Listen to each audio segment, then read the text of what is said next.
In the worlds of D&D, or Dungeons and Dragons, in the worlds of D&D, blah, blah, words and things are important.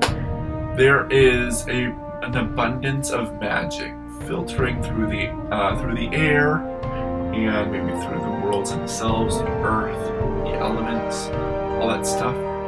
And with that, there are beings of magical nature. Of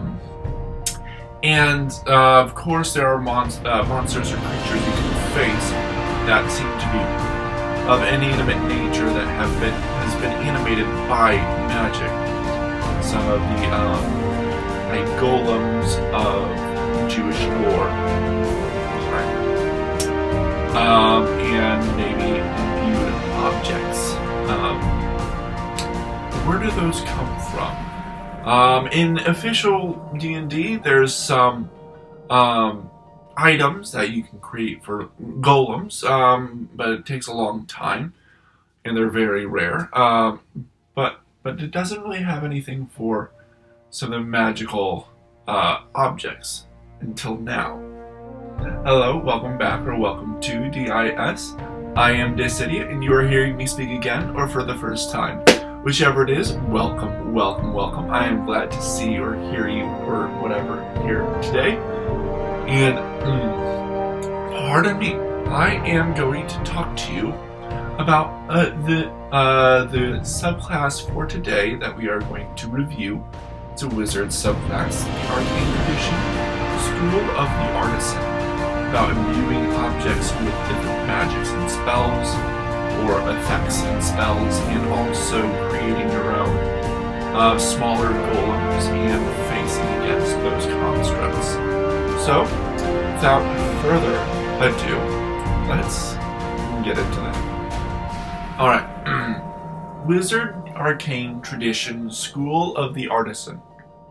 Wizards of the School of the Artisan specialize in spells and enchantments that target objects, crafting artifacts of immense power and storing their magic in items to be unleashed at a later point.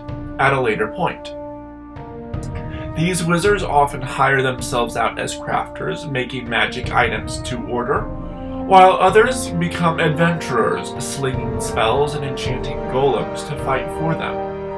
Artisans combine the best of magic and mundane to become a versatile and terrifying school of magi. And the features, at level 2, you get bonus proficiencies and enchant item. At 6th level, you get durable magic. At 10th level, Golem Crafter. And at 14th level, Construct Bane. Bonus proficiencies. Having a greater understanding of items and their uses, you gain proficiency with 3 tools of your choice. Interesting.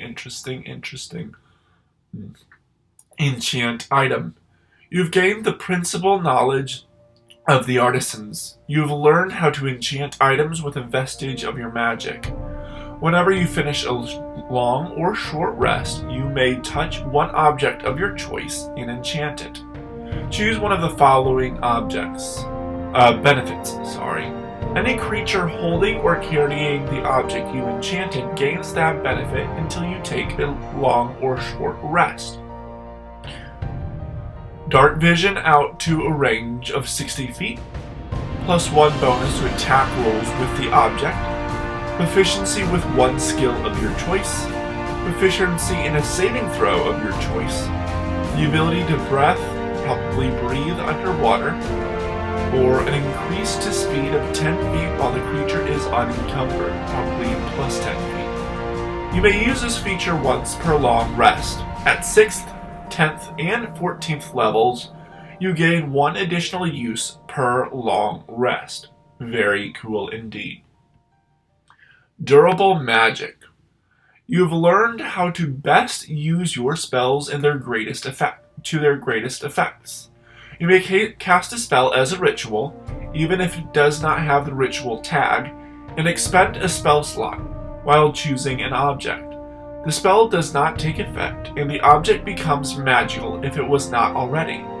While the object is on the same plane of existence as you are, any creatures holding the object may use an action to activate the spell. The spell is then cast from their location as if they had cast the spell, and the object is no longer magical. If the spell has not yet been activated by the time you take a long rest, it dissipates and this object loses the magical property and the ability to cast the spell. Very cool. Golem Crafter. You have unlocked some of the ancient secrets of artificing. The magic necessary for creating golems are reserved for the most advanced of your kind, and you have gone far enough to learn these spells. You have created a golem that obeys your commands and follows your every order. Pick a beast of challenge rating 2 or less. These are the statistics you will use. However, your golem may look however you want at the DM's discretion, with the following changes. The golem is a construct rather than a beast. It has dark vision with a range of 60 feet. Its hit dice increase by 1 for every time you level up after level 10, and its hit points increase accordingly. It has immunity to the following conditions: charmed, exhaustion, frightened, paralyzed, petrified, and poisoned. It is immune to poison damage. It is immune to any spell or effect that would alter its form. Its weapons attacks count as magical for the purposes of overcoming resistance and damage immunities. And it does not need to breathe, eat, or sleep. Your golem obeys your verbal commands to the best of its ability. It rolls its own initiative and acts on its own during combat. If your golem dies, you may spend 1,000 gold and 50 hours to make another one. Cool. Construct Bane. You know the secrets of constructs and their weaknesses. Constructs have disadvantage against your spells, and you have advantage on attack rolls against them. In addition, any constructs you encounter lose their damage immunities and resistances to any damage dealt to them by you. Very, very interesting. And on to the review itself.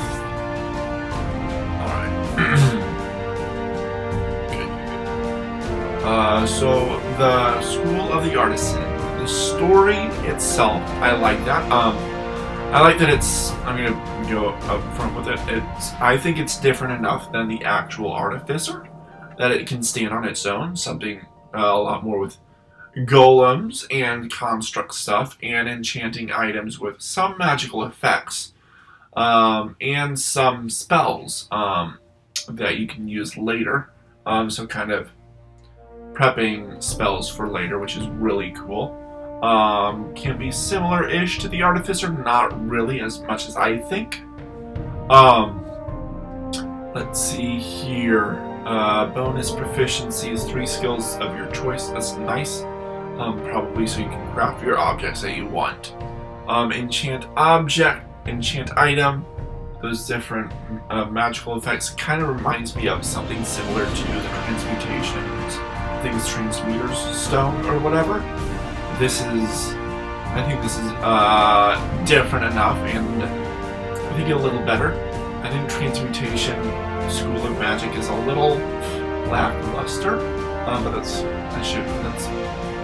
neither here nor there.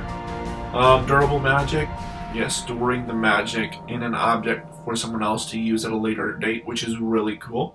I like that it is a ritual magic, but you also expend the spell slot, so it's still a resource deal. Crafting a golem is fun.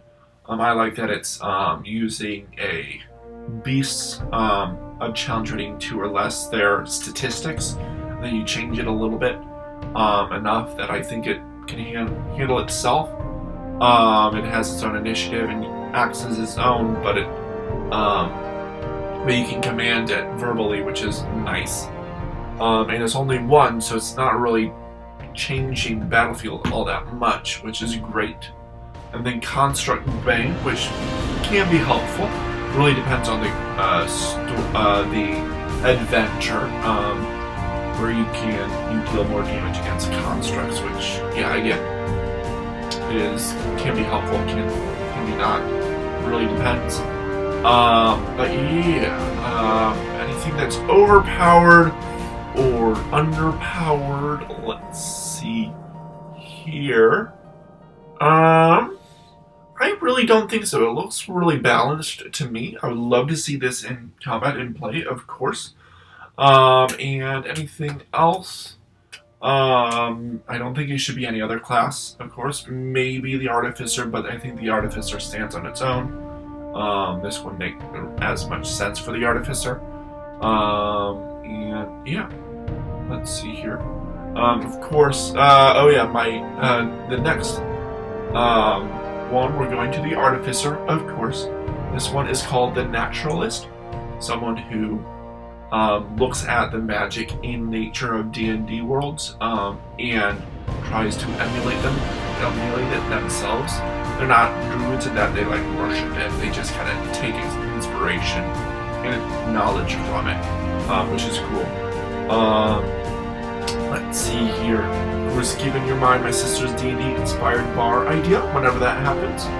I am continuing to do my streaming of the Neverwinter, where we're still looking for Scrolls of Zerthamon for Yawning Portal stuff. And then Lego Star Wars The Complete Saga, the old one. We're getting close to being done with that. We're at like 80% done. And then I'll go on to another Lego game. And then, checking me out there. I am doing some schoolwork, so I don't have anything else going on right now. But once I have free time, I will. Anything else? Not that I can think of. Check out my lore crafting video next week or this Saturday for the lore crafting of the School of the Artisan, and then next week for the Artificer Naturalist. And I think that is about it. I will see you guys in the next video. Dissidian out.